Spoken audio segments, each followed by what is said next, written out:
Hi guys, मैं रोशन सिंह आप लोग का पढ़ाई कर यूट्यूब चैनल पे बहुत स्वागत करता हूँ। तो बेसिकली यहाँ पे 95-34 यूपीएसआई की जो भर्ती है उससे संबंधित बात होने वाली है और सारी इन्फॉर्मेशन जेन्युइन मिलती है और मिलती रहेगी। तो अगर आप लोगों को इन्फॉर्मेशन अच्छी लगती हो और पॉजिटिवली मोटिवेटेड रहना हो तो प्लीज़ चैनल को सब्सक्राइब कर लीजिएगा, ठीक है। तो चलिए शुरू करते हैं। तो देखिए यहाँ पे बहुत सारे 3-4 विषयों पे इंपॉर्टेंट पॉइंट पे चर्चा किया जाएगा और वीडियो को शॉर्ट रखने की कोशिश की जाएगी, ठीक है। तो चलिए शुरू करते हैं। तो पहला स्टेटमेंट है भैया कि भारत के युवा जो उत्तर प्रदेश नहीं, पूरे संपूर्ण भारत के जो युवा हैं, सिर्फ उत्तर प्रदेश की बात मैं नहीं करता हूँ, कुछ लोग करते हैं, वो कुछ भी कर सकते हैं ऐसा हम लोग जानते हैं। काफ़ी बड़े बड़े लोग इस बात का प्रयोग करते हैं और कहीं ना कहीं बचपन में स्कूल में हम लोग को निबंध भी लिखने को कई बार मिल गया होगा कि भारत एक युवा देश है, भारत के युवाओं पे निबंध लिखिए, ऐसे करके काफ़ी सारा हम लोग इससे परिचित रहे हैं, ठीक है। लेकिन एक और स्टेटमेंट निकल के आया है। श्री श्री एक बाबा जी हैं जो हिमालय से उतर के आए हैं और एक स्टेटमेंट दिए हैं। कई दिन से उसमें तैयारी में लगे हुए थे, हिमालय पे बैठे थे, ली एग्ज़ाम की, एडमिट कार्ड लिए। एक काम वो क्या किए ना कि एडमिट कार्ड लेके गए थे, उनका एक फॉर्म में एडमिट कार्ड बांट दिया था, मैं बताया था पिछले वीडियो में। तो वो एडमिट कार्ड लेके और चले गए हिमालय पे और हिमालय पे तैयारी कर रहे थे। लेकिन कहीं ना कहीं फिर उनको एक उनकी जो इंद्रियां हैं वो खुली और उनको पता चला कि भारत के युवा जो है मिसलीड कर दिए गए हैं। तो उनको वो बस पटरी पे लाने के लिए अपना एडमिट कार्ड वहीं रख दिए हैं हिमालय पे और वहाँ से पैदल एकदम उतरते हुए आए हैं उत्तर प्रदेश में और यहाँ पे युवाओं के लिए कुछ स्टेटमेंट दिए, ठीक है, युवाओं को एकदम जागरूक किए और फिर निकल चले हैं हिमालय की तरफ। कहीं ना कहीं पढ़ाई छूट रही है उनकी, ठीक है। तो उनका स्टेटमेंट क्या था उस पर हम लोग बात करेंगे। तो स्टेटमेंट था भैया कि भारत की युवाओं का भारत युवाओं का देश है और हम एक भर्ती रद्द नहीं करा पा रहे हैं। बताइए कितनी दुख की बात है। तो जो सुबह सुबह बच्चे स्कूल जब जाते हैं, कॉलेज जाते हैं, तो जब स्कूल में बच्चे रहते हैं तो कहीं ना कहीं मम्मी पापा मम्मी लोग जो है कंघी से बाल वाल झाड़ के स्कूल भेजती हैं, ठीक है। तो कंघी से बाल झाड़ते समय मम्मी लोगों को बोलना चाहिए, माताओं को, कि अब तुम सुनो, तुम भारत के युवा हो, भारत के युवा होने वाले हो, युवा शक्ति होने वाले हो, तो तुमको स्कूल जाना है, ठीक है, पढ़ना है चाहे नहीं पढ़ना है। जो होने वाला एग्ज़ाम होगा एंड सेमेस्टर, मिड सेमेस्टर और यूनिट टेस्ट, उसको रद्द करा देना। अब तुम कैसे रद्द कराओगे हमको नहीं पता है, क्योंकि एक बाबा जी उतरे थे हिमालय से और ये उपदेश दिए हैं। और भाई पता है कि हम लोग भारत में जो रहने वाले हम लोग हैं, वो लोग कितने धार्मिक हैं ये आपको भी पता है। तो कहीं ना कहीं माताएं कहीं ना कहीं इससे कहीं ना कहीं जुड़ जाती हैं, तो जुड़ी हैं तो वो यही अब स्टेटमेंट देंगी कि भाई अब तुमको जाना है और कहीं से भी यूनिट टेस्ट हो गया, एग्ज़ाम हो गया, सब रद्द कराना है। अब कैसे कराना है, तो तुम कापी फाड़ दो, चाहे लौट जाओ, जो करना है वो करो, लेकिन एग्ज़ाम रद्द कराना है। ऐसा बाबा जी उतर के कह के गए हैं। अरे इतनी गंदी सोच रखने वाले इंसान, ये लोग लीडर बनने की कोशिश कर रहे हैं, वो भी उन लोगों के लीडर बनने की कोशिश कर रहे हैं जो स्टूडेंट्स इनसे कहीं ज़्यादा ज्ञानी हैं, कहीं ज़्यादा नंबर स्कोर के करके बैठे हुए हैं।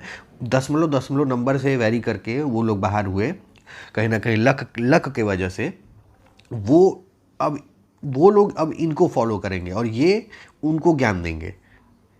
ये अपना नंबर नहीं देख रहे हैं कि कितना नंबर पाए हैं, लेकिन ये अब बताएंगे कि भारत के युवाओं को क्या करना चाहिए। और वो भी इतना गंदा स्टेटमेंट दे रहे हैं कि भारत के युवा क्या कर रहे हैं, अब तक ये एग्ज़ाम रद्द नहीं करवा पाए 95-34।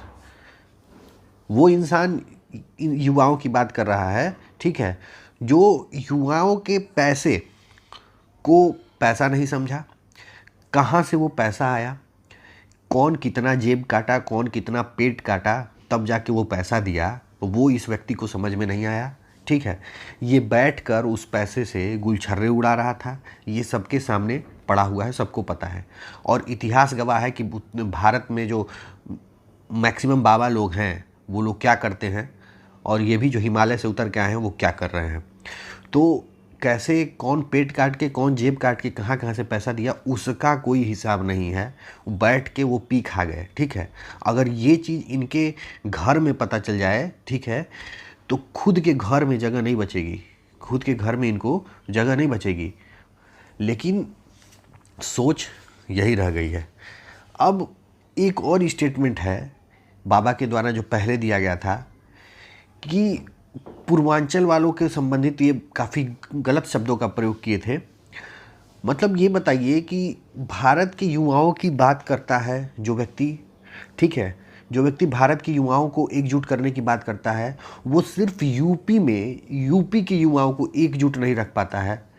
ये कैसा, मतलब ये आयरनी है, कंट्रोवर्सी है।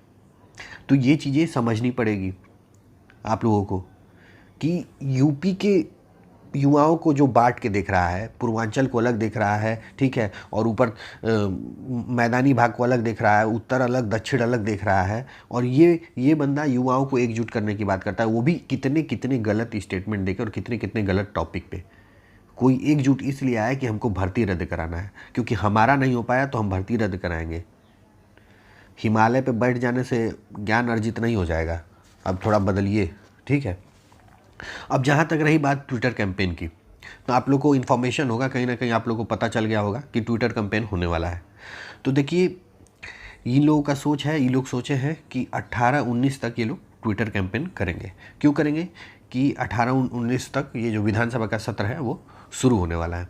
तो आप लोग को बता दें कि पहले भी आप लोग ट्विटर कैंपेन कर चुके हैं, ठीक है, और उसका क्या परिणाम रहा है ये आपके सामने है। और पहले भी हम लोग ट्विटर कैंपेन कर चुके हैं और उसका क्या परिणाम रहा है ये भी आप लोग के सामने है।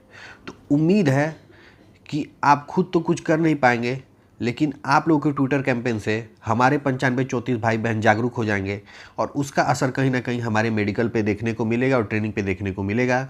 और आने वाले 1 से 2 महीने में हम लोग मेडिकल करा के ट्रेनिंग पर रहेंगे। तो मैं आप लोगों को क्या बोलते हैं, स्वागत करता हूं कि आप लोग ट्विटर कैंपेन शुरू कीजिए, क्योंकि जहां आप लोग ट्विटर कैंपेन जब आप लोग शुरू करेंगे तो उसके बाद आगे का बागडोर संभाल के हम 95-34 उसका अंत करेंगे और कहीं ना कहीं वो हम लोगों की तरफ टर्न कर जाएगा, ठीक है। तो काफ़ी आप लोगों का एकदम मतलब दिल खोल के स्वागत है कि आइए ट्विटर कैंपेन शुरू कीजिए।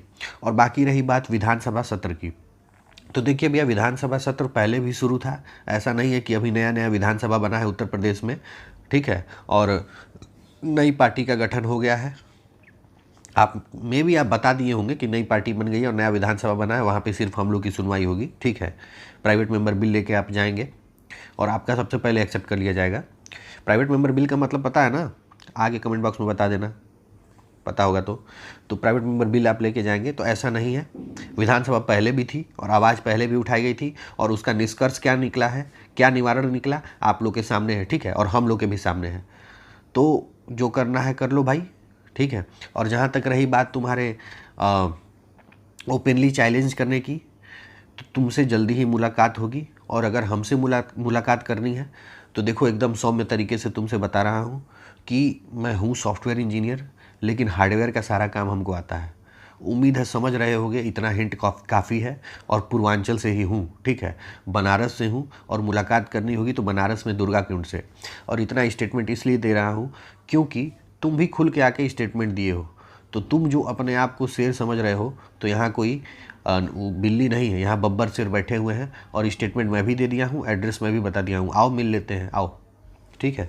चलिए, आप लोग को सब कुछ अच्छा लगा हो तो प्लीज़ सब्सक्राइब कर लीजिए। Thank you so much.